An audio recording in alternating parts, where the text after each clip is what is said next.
pemeriksaan fisik ibu hamil. Dari kepala kita lihat kebersihan kepalanya. Kemudian juga ditemukan benjolan atau tidak, kita palpasi. Ya, kemudian kebersihan rambut dan kerontokannya ada tidak, kemudian ada benjolan atau tidak. Ya, itu di kepala. Baru ke telinga. Di telinga kita lihat kebersihan lubang di lubang telinga kotorannya. Apakah ada oma atau tidak, otitis media atau tidak. Kemudian di lubang telinganya kita palpasi apakah ada benjolan atau tidak di sini ya, gitu ya. Kemudian pada wajah.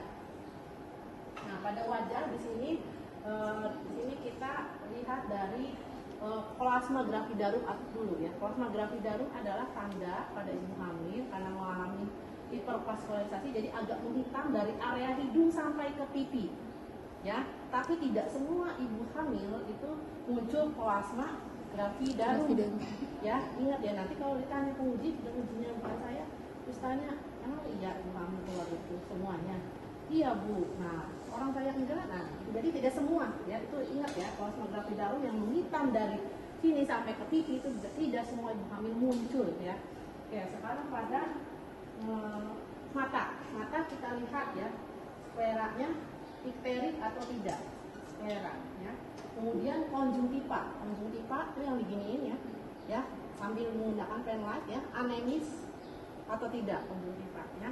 Nah, kemudian pupil ketika diberi cahaya mengecil atau membesar, mengecil ya. Nah, pupilnya dilihat, refleks pupilnya matanya. Nah, kemudian baru ke hidung ya, hidung kita lihat juga kesimetrisannya, kemudian kebersihan di hidungnya ya, antara kiri dan kanan. Kemudian kita lihat di lubang hidung apakah ada polip atau tidak ya. Kemudian simetris atau tidak, jadi tulang hidungnya apakah bengkok atau tidak. Nah, kemudian pada area mulut, nah mulut hidungnya membuka mulut ya, kebersihan mulutnya. Nah, pada ibu hamil itu rentan juga terhadap gusi berdarah atau gingivitis ya. Nah, itu kita lihat kebersihan giginya, terus ada gusi berdarah atau tidak, ada sariawan atau tidak ya. Kemudian juga di sini bibirnya kering atau tidak, pucat atau tidak, wajahnya secara keseluruhan pucat atau tidak. Nah, selanjutnya baru ke leher ya. Leher kita lihat ya, di leher di sini apakah itu ada pembesaran kelenjar kita bening ya. Kemudian dipegang juga, coba Bu menelan ya. Kalau ibu menelannya itu nyeri ya, itu ditemukan gejala disfagia, menelannya sakit ya, itu harus tahu disfagia itu. Jadi ada gejala disfagia atau enggak, jadi menelannya sakit, ibu coba menelan. Nah, sambil gitu dipegang juga ya, ada pembesaran kelenjar tiroid atau tidak. Selain tadi pembesaran KGB ya, beda kalau KGB di sini, kalau tiroid di sini pembesarannya ya. Itu leher. Nah, pada dada ini sengaja yang ada payudaranya.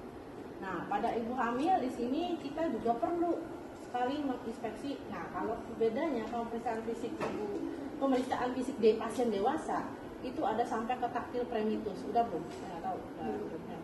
Pasien dewasa.